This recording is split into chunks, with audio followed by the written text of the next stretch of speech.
जय राधे। आज के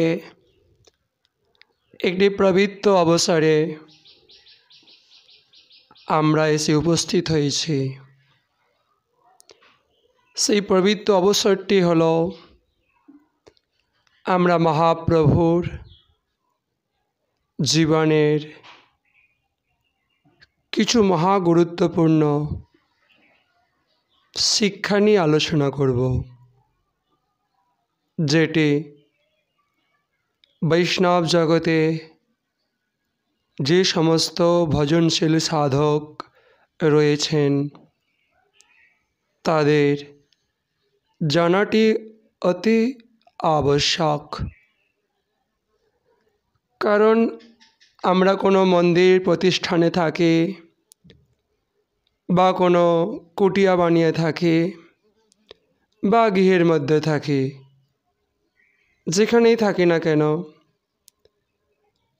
আমাদের এই দেহ পোষণের জন্য অন্নের প্রয়োজন আছে। কারণ এই দেহ হচ্ছে অন্নময়, প্রাণ হচ্ছে অন্নময়। অন্ন দ্বারা আমাদের জীবন, আমাদের ভাব নির্ভর করে। আহার যদি তামসিক হয়, ভাবনা তামসিক। আহার যদি রাজসিক হয়, ভাবনা রাজসিক। আর আহার যদি সাত্ত্বিক হয়, ভাবনা হচ্ছে সাত্ত্বিক। তাই আহারও শুদ্ধ, ভাবও শুদ্ধি। আহার শুদ্ধি হলেই আমাদের ভাবনার শুদ্ধতা আসবে। তাই আহার বিষয়ে আমাদের বৈষ্ণব জগতে যারা রয়েছেন তারা খুব সতর্ক। তারা বৈষ্ণব ছাড়া কাহারও হাতে ভক্ষণ করে না। তারা সৎ সজ্জন গৃহস্থ ছাড়া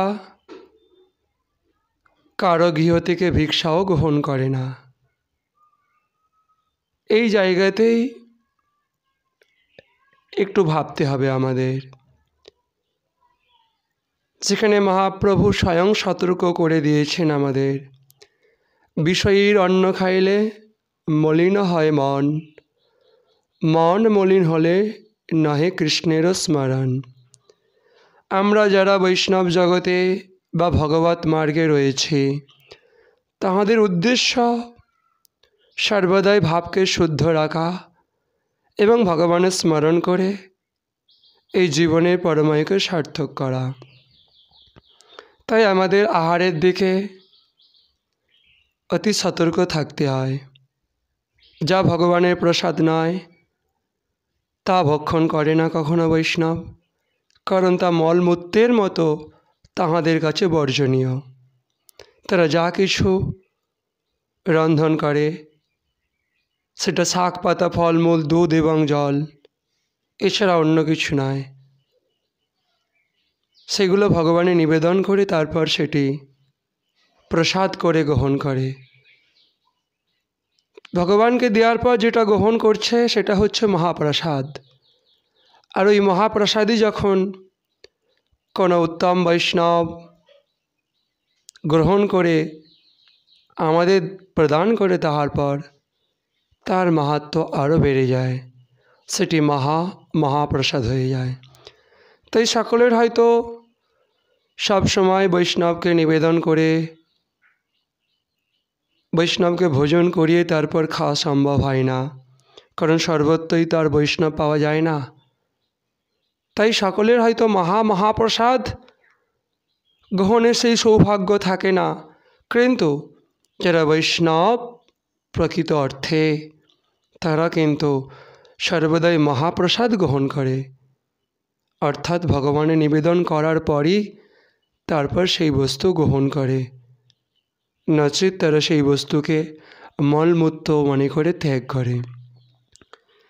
এবার এই জায়গাতে একটু ভালো করে বুঝতে হবে, আমরা যারা ভগবানে পূর্ণ বিশ্বাসী, ভগবানের চরণ পাদপদ্মের আশ্রয় গ্রহণ করেছে, তারা ভগবানের রূপ বিশ্বাস হারিয়ে ফেলে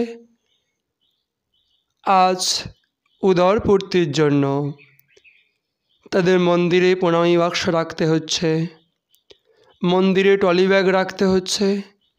ভগবানের মূর্তি চোখে পড়বে না, আগে প্রণামী বাক্স চোখে পড়বে, আগে টলি ব্যাগটা চোখে পড়বে, যেখানে ফলমূল শাকসবজি কে কীভাবে উপার্জন করছে, কার উপার্জনের পয়সা সৎ, কার উপার্জনের পয়সা অসৎ, এই সবগুলো আমরা আজকালকার দিনে যারা সাধু সমাজে বিদ্যমান তারা ভুলে যায়। মহাপ্রভুর সেই শিক্ষা, বিষয়ীর অন্ন গ্রহণ যে সম্পূর্ণ নিষেধ, সেটা তো দূরের কথা, এমনকি যারা বর্তমান সময়ে অপকার্য কুকার্য করে অর্থ উপার্জন করে, তাদের সেই অর্থ পর্যন্ত গ্রহণ করতে কুণ্ঠাবোধ করে না। কিন্তু তাহাদের এই বিষয়ীর অন্ন খেতে খেতে মন এমন মলিন হয়ে গেছে, তারা শুদ্ধ বিবেক বিচারবোধ হারিয়ে ফেলেছে। তাই তারা দুর্বুদ্ধিবশত ভোগ বিলাসবহুল জীবনে এত অভ্যস্ত হয়ে যায়, তাদের কথাবার্তাগুলোই তার প্রমাণ। কারণ তারা বলে এ তো ভগবানের জন্যই। ঠিক আছে, ভগবান সবার বস্তু গ্রহণ করে, ভগবানের কাছে এই মায়িক সংসারে কোনো দোষগুণ তার উপর বর্তায় না, কারণ তিনি মায়ার অধীন নয়, তিনি মায়ার অধিপতি অর্থাৎ মায়াধীশ, তিনি সব গ্রহণ করতে পারে, কারণ তিনি সকলকে শুদ্ধ করতে পারেন। একটা অশুদ্ধ, একটা পাপাচারী দুরাচারীর থেকে কিছু নিয়ে তিনি তাহাকে শুদ্ধ করতে পারেন। কিন্তু আমরা তো মায়াধীন, আমরা তো মায়ার দেহের মধ্যে বসবাস করি। এই মায়াময় মন আমাদের সবসময় বাইরের দিকে ছোটায়। ভগবানের জপ করছে, কীর্তন করছে, নাম করছে, শরীর হয়তো আমার, মুখ হয়তো আমার নাম কীর্তন করছে, মন কিন্তু অন্য জায়গায়। চিন্তা করার বিষয়, আমাদের কি সেই যোগ্যতা আছে? আমরা একটি বিষয়ী মানুষের অন্ন নিয়ে সেই বিষয়ী মানুষকে শুদ্ধ করব, প্রবৃত্ত করব, বরঞ্চ আমরা দুর্বুদ্ধিবশত তাদের এত প্রশংসা করি, তাদের মঠ মন্দিরের মধ্যেই এমন তাদের বিলাসবহুল ব্যবস্থাপনা দ্বারা তাদের স্বাগত জানাই, ফলে তারা বুঝতেই পারেন আমাদের ক্রিয়াকর্মগুলো ঠিক কি ভুল। তারা সেইরূপ পাপ কার্যই করতে থাকে, আরও উত্তর বাড়তে থাকে। কেন? সাধু মহাত্মারা আমাদের পাপ অন্নে ভজন করছে, তারাও তো পাপের সেই ভাগীদার, সেই পাপের অংশীদার। সুতরাং এখানে পাপ পূর্ণ বলে কিছু নেই। তারা এইরূপ ভাবতে থাকে, তাই তো সংসারে আজ দিন দিন এত এত দুরাচার, এত পাপাচার বাড়তে থাকছে। যেখানে সাধু মহাত্মাগুলো পাপাচারীর অন্ন খাচ্ছে, দুরাচারীর অন্ন খাচ্ছে, তাদের বিচারবোধ নাই, তাদের ট্রলি ব্যাগ ভর্তি হলেই হলো, তাদের প্রণামী বাক্স ভর্তি হলেই হলো। এই আমাদের সনাতন সংস্কৃতির সাধুত্বের পাঠ নয়। তাই বর্তমান সময়ে সাধু সমাজ আজ বড় কলুষিত, বড় দূষিত হয়ে যেতে চলেছে। তাই তো বিলাসবহুল জীবনযাপনকে সাধু সমাজ গ্রহণ করে নিয়েছে। তাই তো মানুষের আস্থা হারিয়ে যায়। আজ তো মানুষকে দেখা যায় না সেই মন্দিরে মন্দিরে, সেই মঠ মন্দিরে সাধুচরণ তলে বসতে। হরিকথার প্রতি রুচি কেন এইসব মানুষের জীবন থেকে হারিয়ে যাচ্ছে?